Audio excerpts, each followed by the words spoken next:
Exploring constantly evolving learning spaces is an essential part of our role as an educator. Learning spaces have the ability to stimulate, support, nurture, restrict, and disengage learners. So it is vital for teachers to keep updated of the ever-changing characteristics of different learning spaces to ensure, through collaborating, the learning spaces we create together support and inspire all members of our school community. The classroom and the school learning space needs to support, engage and inspire both staff and students. It is vital that all students feel safe, comfortable, respected, acknowledged and welcomed in their classroom and school environment for learning, interaction and risk-taking to flourish. As students are engaged in tasks, creating new experiences, chatting with peers, even eating their lunch, their eyes are scanning and focusing around their learning space. Classrooms of the past have been shaped by economy, parents and politics. Peeking inside a classroom may have revealed students seated in rows, facing a teacher on a platform, having no real say in their learning or their learning environment. As Marilyn Reid states, numerous decisions about the application of the elements and principles of design in the classroom are determined primarily by the teachers in their setting. Sanar explores the links of student seating and student performance. The impact of where a student is seated within a learning space may play a major part in their engagement, interaction and learning. Marilyn Reid's research highlights the need for a student voice and student preferences to be encouraged, considered and supported when designing learning spaces. Circular and spherical shapes, large windows, a balance of high visual and open areas, good ventilation and natural light are characteristics of an environment that students have selected as desirable. If students are actively involved in the design of a learning space, not only are they creating a space to meet their own specific and individual needs, but they are taking ownership and responsibility of the space, resulting in students authentically making full use of the space they created. Each individual school's philosophy and culture should be reflected in its learning spaces. The school's vision, mission, values, faith, aims, curriculum, cultures, history and initiatives are important considerations when designing learning spaces. Is a learning space flexible to support multi-uses, different groups of people and change with time? It may be helpful to teachers to follow this checklist inspired by Marilyn Reid. Does my classroom reflect a welcoming learning environment? Does my classroom represent the Australian curriculum and philosophy of our school? How do the students in my class perceive this learning space? What type of characteristics do children in the learning environment prefer and why?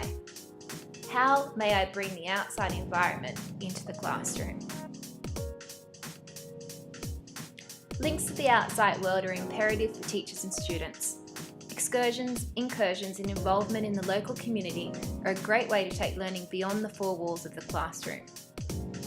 Beyond the classroom lays endless, vital experiences waiting to stimulate students, teachers and parents into viewing our world in new and positive ways. Very few things in this world can match the excitement of a group of students about to embark on the bus for their school excursion. Teachers' excitement levels at the beginning of the excursion usually rank much lower. Excursions are shared experiences that make memories. Jenny Johnson explains that an excursion can provide a non-threatening experience that can modify or challenge a student's belief system, introduce them to new perspectives, make them more resilient, and help them realise that they are not alone. Learning is enhanced by new experiences and is retained when different people deliver information in fresh new ways and in a context that's relevant to the students. Excursions and incursions provide such experiences. Incursions provide new learning experiences within the secure, familiar and supportive school environment. Excursions can be cost-effective, allowing a school to involve more students and local community members. Excursions and incursions are a wonderful way to involve, celebrate and encourage partnerships with parents and in the local community.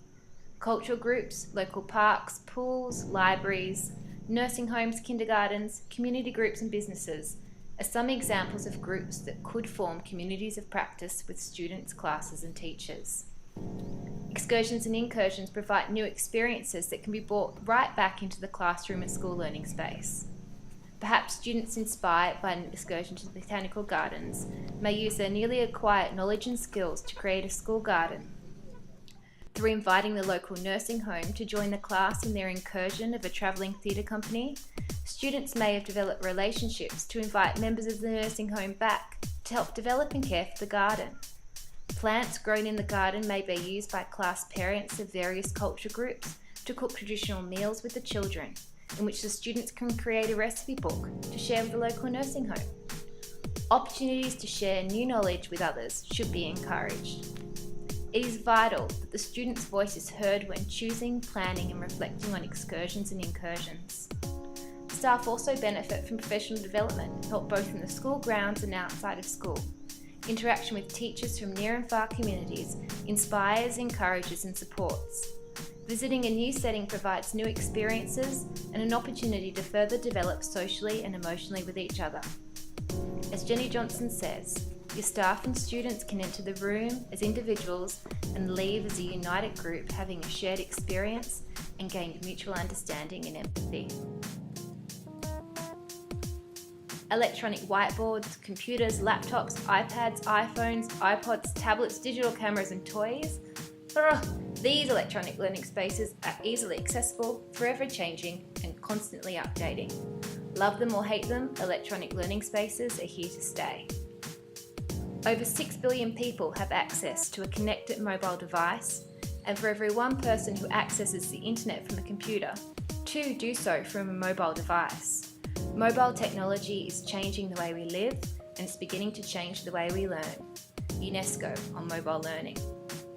Technology has radically changed the way we communicate, gather and receive information, learn and take selfies. Statistics prove that our students and families are able to access multiple forms of technology regularly, in particular access to mobile devices, smartphones and iPads. Not only do our students and families have regular access to these devices, they also have the skills to use these resources confidently. What's more is that students and families are enthusiastic about using these devices. Excellent! Now the challenge for teachers is to guide the easy access, skills and enthusiasm, and guide that into a safe communication and creative learning experience. It is the role of the teacher to pick the right type of media and software to encourage exploratory learning, not just passive clicking, to allow access to apps that are expendable and collaborative, where the focus is not solely on the content, but rather on creativity. To explicitly teach cyber safety and promote awareness of one's digital footprint. To share positive experiences with other staff and teachers. I encourage all teachers and parents to check the camera or video roll of their phone or iPad regularly. You can often see some of the best examples of creativity, self-expression and exploration that are unique to the tools provided by using technology. Teachers can use PLNs, blogs, Twitter and Instagram to create their own communities of practice, to gather, share and receive information. Teachers in Richmond, Victoria are using Twitter with their class to send information in the form of photos to parents. They've broken through communication language barriers and have seen an increase of parental involvement in the school. Students can access many professional learning networks through technology, for example art galleries and the zoo, breaking down communication, time and geographical barriers. It's important to offer professional development to staff regularly to upskill in the areas of technology. This increases confidence among staff members and ensures that staff are aware of the cyber safety issues. It's also vital to listen to the student voice when planning electronic learning spaces. We as teachers, just as each student in our classroom, are individual learners. When creating learning spaces, careful considerations of the needs of individuals is imperative. Decisions from where individual students sit, who they work with, visual aesthetics, and the ethical use of resources will have an impact on each individual student in individual ways. The individual learning space needs to be safe, supportive, encouraging and inspiring for each individual learner to take control, take risks, and to self-direct their learning. The challenge for the teachers is to holistically know the individual learner in order to support, facilitate, and encourage each learner both academically and emotionally. Listening to students' needs and wants, looking for preferred learning styles, and encouraging students to work with various individuals is a great way to continue to develop your relationship with each student. Individuals need areas to explore, create, relax, be prompted and find information, discuss, gather, and reflect to self-direct their learning. The group learning space thrives with collaboration. Learning spaces of the past have seen students participating in group work, where one or two students take the lead, resulting in all the other students becoming disengaged and receiving a mark or feedback based on work which they had no input. Cooperative learning sees the teacher strategically give tasks with each group member designated to a particular role, being assessed on their individual contribution to encourage engagement and responsibility. The issue with cooperative learning is that the teacher has got a set goal for the students to achieve, individually. Collaborative learning is not as structured. There's no set goal in sight, less teacher input. Students have more opportunities for discussion, choice, expressions of creativity, and use of resources. It is through the collaborating that the true learning is taking place, not in the completion of the task. Classroom learning spaces need to be able to support collaboration. Areas to sit in groups, break out and chat, search and gather resources, and present information are essential elements of consideration to have an effective and authentically used classroom. The Australian curriculum is a group learning space and community of practice. Curriculum is not set in stone. It is a flexible framework that should be adapted to meet the needs of schools, groups, and individuals. Curriculum promotes collaboration between teachers, professional learning teams, schools, school clusters, states, and even works internationally. Learning spaces are constantly changing and evolving. We must stay flexible and consider the needs and opinions of all in our learning communities.